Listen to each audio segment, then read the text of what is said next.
पंच तत्वों को समझते हैं। मानव का शरीर और पूरी पृथ्वी पंच तत्वों से बनी है। सभी जीव जंतु पंच तत्वों से ही बने हैं। सभी जीव जंतु, पेड़ पौधे, नदियां, पहाड़, सागर, महासागर, स्टार, प्लैनेट, गैलेक्सीज प्रकृति से नियम से जुड़े हुए हैं, ब्रह्मांड के नियम से जुड़े हुए हैं। इसलिए वो अपना निस्वार्थ कार्य करते हैं और मुक्त होते रहते हैं। मानव तभी मुक्त होगा जब उसमें वायु के गुण होंगे। जब वो आकाश से जुड़ेगा, वायु आकाश से जुड़कर रहती है, तभी इस धरती से मुक्त हो पाएगा।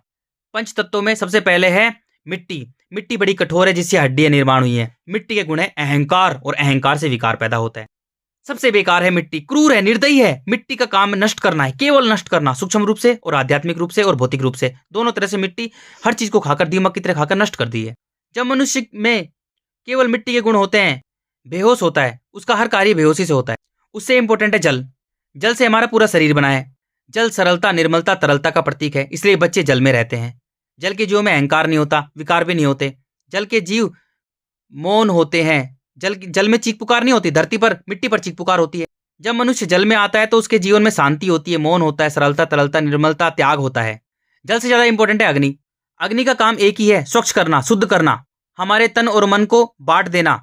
मिट्टी कण कण में बटी हुई है, वो बांटने का काम करती है। मिट्टी सर्वनाश करती है, बांटने का काम करती है। इसलिए लोग मिट्टी को मेरा मेरा कहते हैं, इसलिए बटे हुए, धर्मों में, राजनीति में, देशों में, राज्यों में, परिवार में, रिश्ते, विषय वस्तु रिश्ते में बटे हुए हैं।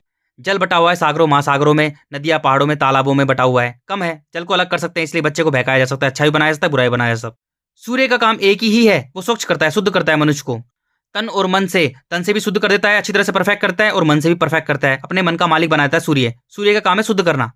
सूर्य उष्मा हर बैक्टीरिया, वायरस को खा के नष्ट करती है, इसलिए सूर्य शुद्ध करता है, हमें पूरी तरह से शुद्ध करता है, स्वच्छ बना देता है।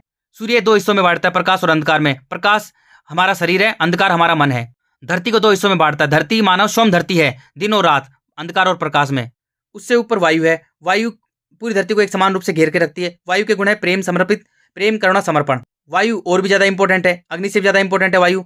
वायु के बिना हम 2 मिनट नहीं रह सकते। और सबसे ज्यादा इंपॉर्टेंट है आकाश, अंतरिक्ष, जो जिंदा शक्ति है, जो हम इस शरीर में प्राण डालती है, प्राण। वो अनंत, अखंड, अजर, अमर है। जब हमारे अंदर वायु के गुण आते हैं तो वायु आकाश से जुड़कर रहती है ऊपर तक, तो हम अनंत, अखंड, अजर, अमर हो जाते हैं, इस धरती से मुक्त हो जाते हैं। हमारे कानों में ब्रह्मांड की आवाज गूंजने लग जाती है। हम प्रकृति और ब्रह्मांड के बनाए हुए नियम से जुड़ जाते हैं। हम अनंत, अखंड, अजर, अमर हो जाते हैं। हम स्टार, प्लैनेट, गैलेक्सी से भी बड़े बड़े बड़े विशाल विराट हो जाते हैं। हम अनंत हो जाते हैं, अनंत। धरती के जन्म मरण के चक्र से मुक्त हो जाते हैं। सबसे ज्यादा इंपॉर्टेंट है आकाश, क्योंकि वो प्राण है जिसे मन कहते हैं। उससे कम इंपॉर्टेंट है वायु, वायु से कम अग्नि, अग्नि से कम जल, और सबसे कम इंपॉर्टेंट है मिट्टी।